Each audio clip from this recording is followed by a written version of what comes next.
The mid to late 2000s, this was around the time that Nintendo got into the concept of software that improves one's body and mind, with series like Wii Fit and Personal Trainer, which was home to the most patronizing game title ever. Seriously, looking at the titles for these games makes it seem like Nintendo doesn't trust the human race. I don't blame them. This era was all started by Brain Age, train your brain in minutes a day. The purpose of the software was to measure and improve the metaphorical age of someone's brain through the use of mental exercises. The closer to 20, the better. The earlier entries on DS were more so designed to keep your brain at a steady level of performance, so then you don't end up like this if you get old. Where did I park my car? Oh no. And man, did these games fly off the shelves. Kids, parents, grandparents, aunts, uncles, and everyone in between just ate this stuff up, including me. I've always been a big fan of the series. Back around its heyday, one of my brothers had a DS Lite and the first game, which some older family members and I shared. I was just so eager to play that one time I decided to take the Brain Age check on every file we had, causing everyone to have a brain age that was so high, it's still collecting its pension. This caused me to lose my brain age privileges, and thus I was banished from ever playing a brain age game again until I got my OG 3DS on Christmas 2011. The next day, I bought my first eShop card of many, and with it, I got Brain Age Express Math, and the rest was history. But this series actually has some very interesting origins and info that not many people seem to know about. So today, I'd like to talk about not just the Brain Age series itself, but also if software like this actually has any impact on the human brain.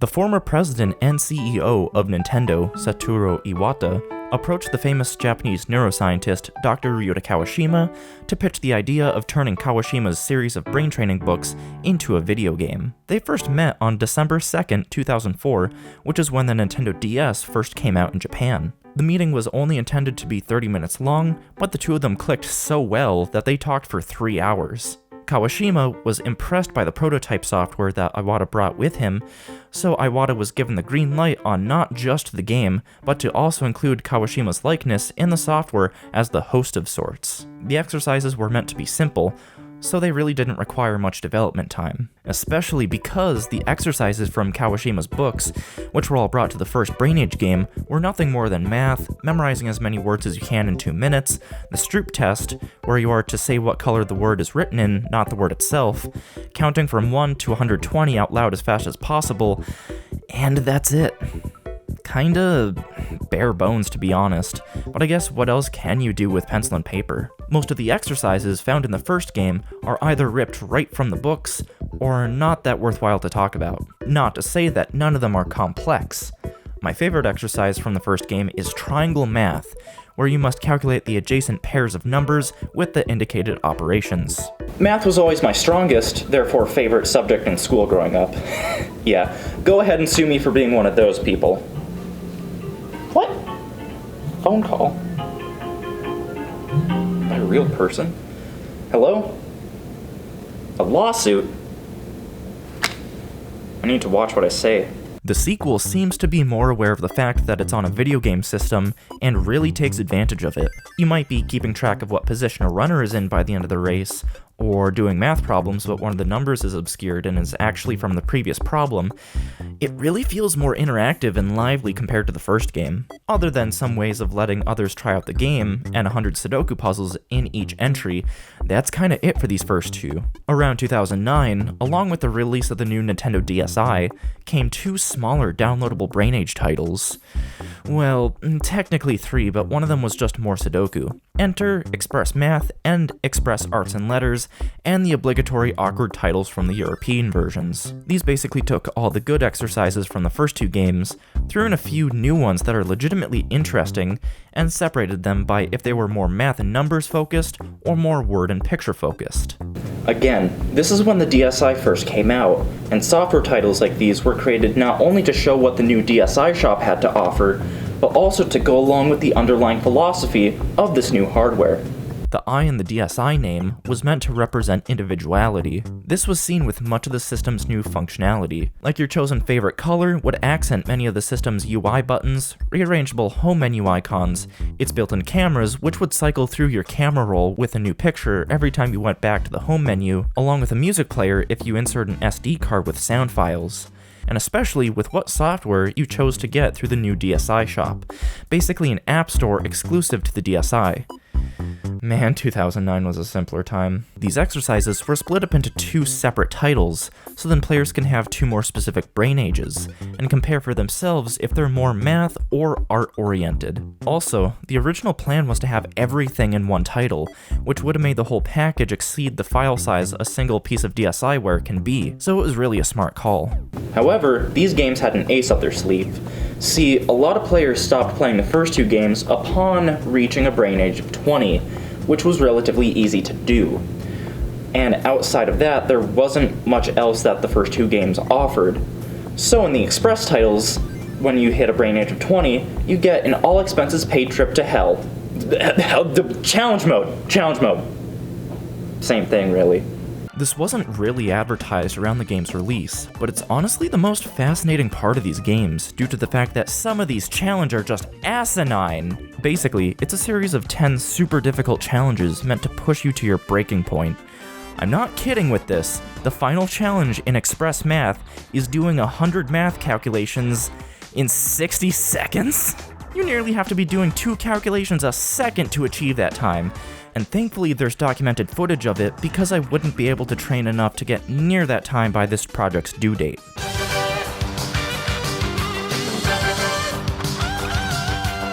It does provide more replay value though, because you can only attempt one of these challenges a day, and you may be training for literal months, if not years, to beat all 10 challenges from these 2 games. Mark my words, by the time I die, I will beat level 10 of both games.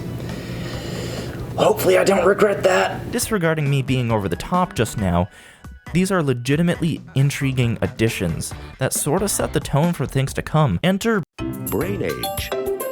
Concentration training. For the more powerful 3DS, which started development on the DS under the English translation of Hellish Brain Age, and where Dr. Kawashima was said to literally get angry and explode from his volcano head if the player messed up. Oh, and it also shifted its focus to specifically improving the player's working memory. Working memory refers to the ability to temporarily store and utilize information, which is used for planning and decision-making. Some say that working memory is part of short-term memory, whereas others say that they're 2 different types of memory. At this point, it's a little hard to say. Concentration training introduces a more specialized type of training entitled Devilish Training.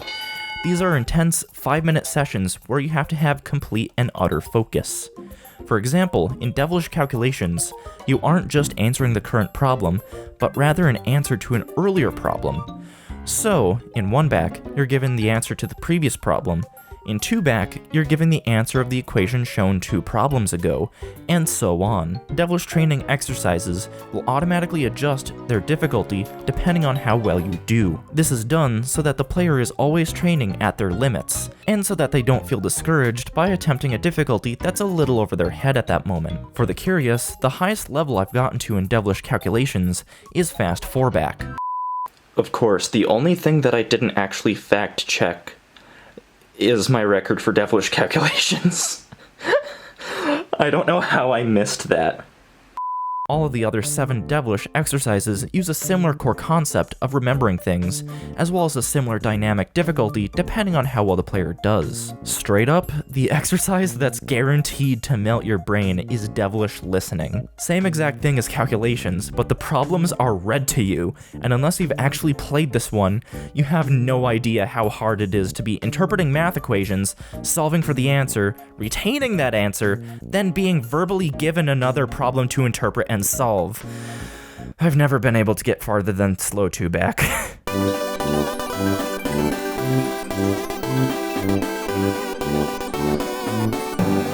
Devilish Listening. Start. 1 plus 4. 1 plus 7. 6 minus 0. 8 plus 1. 2 minus 0. These exercises seem to be universally panned by critics and reviewers back in the day for being frustrating.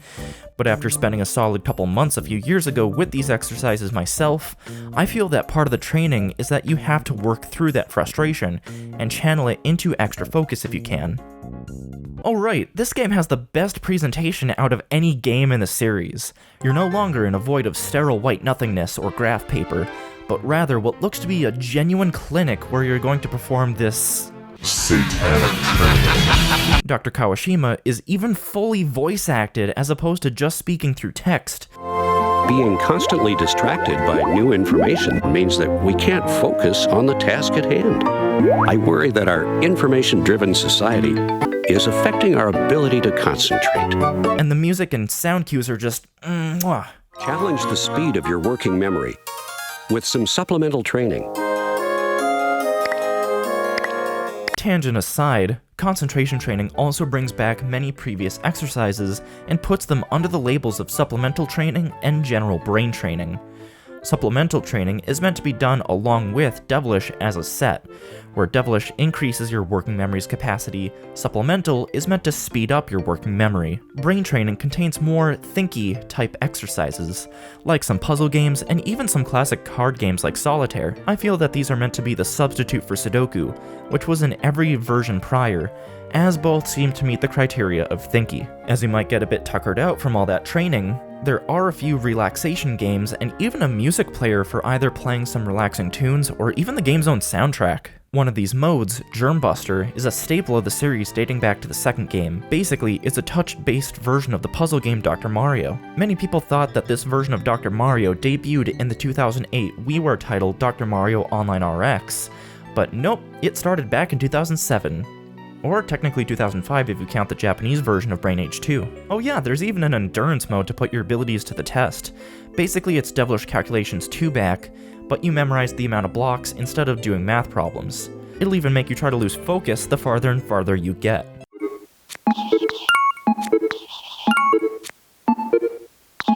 As you might tell from me talking about it, concentration training is my favorite in the series hands down. It really does give the most amount of content out of any title in the series. It just sucks that Europe had to wait 4 years for it to release. The game came out over there after the Nintendo Switch came out worldwide, and it was one of their launch titles for the final hardware refresh of the 3DS family, the new 2DS XL. Yes, the new is part of the system's branding. It makes sense for the Japanese market, but you just about need a PhD in 3DSology to be able to talk about and know the differences between all these models. Alright, the most recent title came out on the Switch in Japan, Europe, and Australia, but not here in the land of the free and home of never being more than 115 miles away from a McDonald's. Thankfully, because the Switch isn't region-locked, you can either import a physical copy to play on a system sold in North America, or do what I did and make a UK-based Nintendo account, make a new user on your Switch, link the UK account with that user, go onto a site like PlayAsia and purchase a pounds-based prepaid eShop card, load it onto your UK account's wallet, and buy the game digitally. Oh, and buy a third-party stylus. I really did all that just to do more math? Dr. Kawashima's brain training for Nintendo Switch really doesn't bring anything new to the table anyways. It's just old exercises with new ways of doing them, a watered-down version of Devilish Shapes if you hit a brain age of 20, and an okay-ish global leaderboard event that happens every Saturday. But yeah, it's not like the leap from express to concentration training, it's just more the old, tired training that's already happened before. So why did this admittedly tired-feeling game not come to North America? While the answer may not be entirely clear, the best guess I can infer is from a 2016 lawsuit where Lumosity, a website containing brain training games, was sued for not having the science to back up their claims of having their users reach their full potential in every aspect of life. With a claim like that, you'd expect it to improve your love life just by using the service. While this lawsuit doesn't directly relate to Brain Age, both products claim similar results, so I think Nintendo is just playing it safe and not giving us an official release here in the States. At least it's easy to import though. Speaking of scientific validity, it's often questioned if pieces of software like Brain Age have any actual impact on the brain.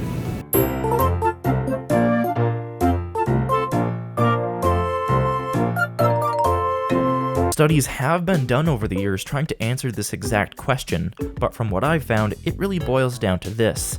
They can at least help with sustaining things like your reaction time, short-term memory, and your basic decision making, particularly that of older generations. However, there's far more compelling evidence suggesting that, in particular, having a healthy diet and getting regular exercise and enough sleep are way more effective than just doing brain training by itself.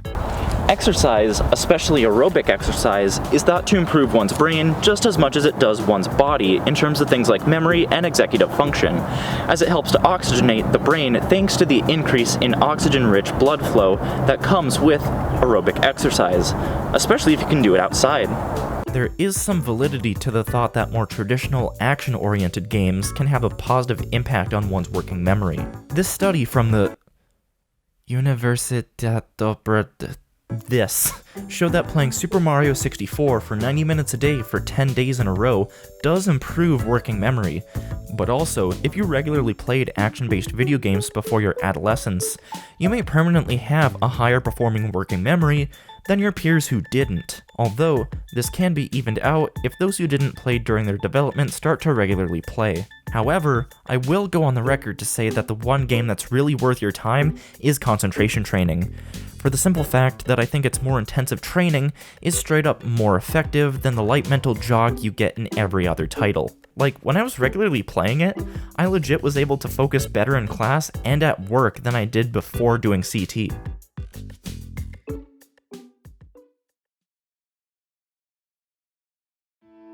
Overall, I think that the Brain Age series is an interesting little footnote in Nintendo history. It's not talked about as much as the heavy-hitting IPs like Mario, Zelda, or even Pikmin, but it's not really something that should be forgotten about. Heck, it was one of the main reasons as to why the DS was able to reach a broader demographic than it would have without having a piece of software that tells you your brain should already be in retirement. And also, the best game in the series was brushed under the rug because people didn't want to be challenged by a Brain Age game.